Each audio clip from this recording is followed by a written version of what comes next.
Hey, good morning, world. How y'all doing out there today? I'm Marcus L. Lewis, and I hope and pray that all is well.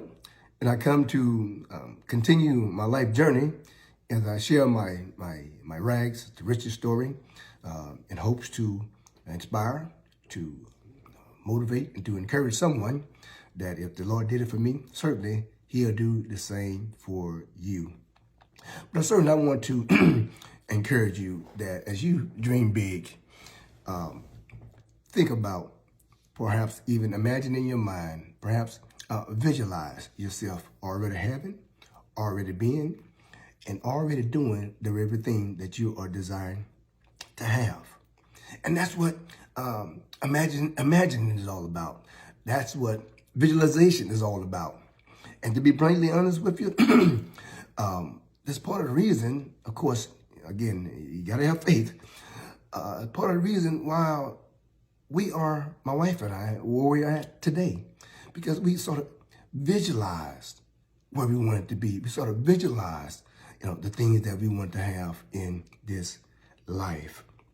And so that's one key secret that to success is to visualize and to see yourself already being in a particular place where you desire to be. And so keep that thought embedded into your imagination, and one day it will come to pass. And so it was for us in 1999 that my wife and I, we thought that our youngest daughter would be our last child. But that wasn't how the story ended. So in 2002, the Lord blessed us with our youngest son. Mind you, at this particular time, that gives us 2 boys and 2 girls.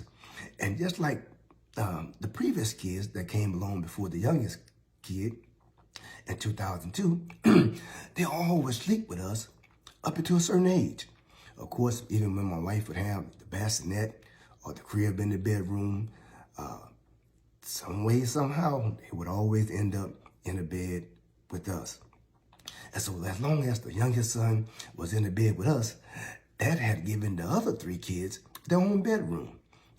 Both of the girls had their room and the oldest son had his room. But little did my oldest son know, once that youngest son got old enough to get out of our bed, he would be sharing a room. My oldest son will be sharing a room with his younger son. So that's exactly what happened. And I suspect, my oldest son didn't really want to share a bedroom with a little 3-year-old boy. But nonetheless, that's exactly what happened. And so the idea came that in order for all of the kids to have their own bedroom, we thought that it would be a good idea to put an addition onto the house, an extra bedroom downstairs. Mind you, that the house was a two-story house. So the idea was to add a bedroom downstairs, and then ultimately above the bedroom downstairs, there would be an extension to the master bedroom, which was my wife and our bedroom, an extension there, and also it would give my wife some additional closet space. Now, I suspect that many of you know that for my wife to get some additional closet space, perhaps it probably was needed, but it was an exciting part of the process, of this project, should I say. But nonetheless, we came up with the idea, and so now, how do we fund this project? How do we fund this addition? So after some brainstorming, the idea came to refinance the mortgage. Now, mind you, that we purchased the second home in 1999. So by the time 2003 came around, the house had doubled in value. Doubled in value. And so what it means to refinance and to cash out simply meant that we can refinance the house at a cheaper interest rate and take out any remaining cash and use it at our discretion. I'm gonna say that again. We were able to refinance and cash out, which simply means to refinance at a lower interest rate and cash out and take out any additional cash to use at our discretion. So our discretion was to add on the house, lower level with the bedroom and the upper level with the extended master bedroom and additional closet space. So we called the architect guy, finally found somebody. We called him over and he had written out the blueprints as to how much the addition would cost. And so I'm thinking, because I'm not a contractor, I'm thinking that the entire project, that the lower level and the upper level could be done for about $50,000, right?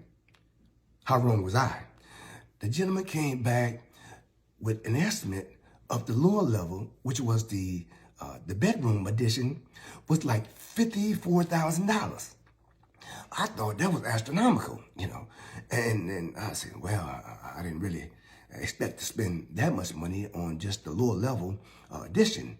I'm expected to get the whole house done, upper and lower level, for about $50,000. So that was sort of out of the question. So we had to come up with another way, means, another idea to do what we wanted to do, to do the add-on, or come up with something else. Needless to say, the addition never happened. So my oldest son had to share that bedroom with his little brother. And as those of you who are boys and maybe had to share a bedroom with your little brother, because as I told you in my story from the beginning, it was 4 boys in 1 bedroom, 2 sets of bunk beds.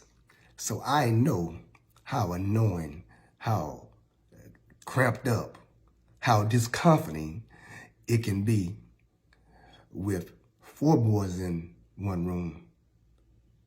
So I suspect that my son really wasn't feeling that, but at the end of the day, he got used to it because that was his roommate for the duration. So we didn't get the addition done, and we had to find another way. So again, we did the cash refinance. We took out $100,000. So you're probably saying, well, you had the money. If you wanted $54,000 for the lower level bedroom addition, and I don't know what the top level would have cost, but seemed as though you had the money. Yeah, but I didn't want to spend the entire $100,000 on the renovation project because there were some other things that we wanted to do.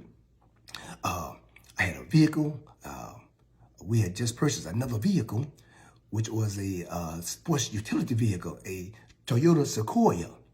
I wanted to pay that off as well with some of the cash that we had taken out of the refinance. And the reason being, I wanted to take out the monies from the refinance to pay off the Toyota Sequoia is because that had given us an additional tax write-off. Because by getting the refinance, I can write that money off on my income tax. So that's why, and not only that, I wouldn't have the car note no longer because my family was beginning to grow. Remember, 4 kids now. So my wife had to have a larger vehicle so she can transport, so we can transport the kids around and the family can get around comfortably, on a regular routine basis. And not only that, whenever we're going on vacation. So the addition never happened. So we had to come up with an idea as to what we would do with the remaining of this refinance money. And that was a turning point. That was a turning point. And when we got this vision, we got this idea as to how we can put this money in a place where it would leave a legacy of wealth, give us some monthly passive income. And on my next video, I'm going to share with you how my life changed. I'm going to share with you how we begin to elevate, how our mind began to expand as we begin to invest into this real estate industry that changed our life forever. So I want to encourage you to please share this video, to like the video, wherein somebody else apart from you would be encouraged by me sharing of my life journey and my rags to riches story. Certainly, I have a story, and I just want to tell it to somebody wherein they may be inspired, they may be motivated, they may be encouraged. So, like the video, share the video, and God bless you until we see you again.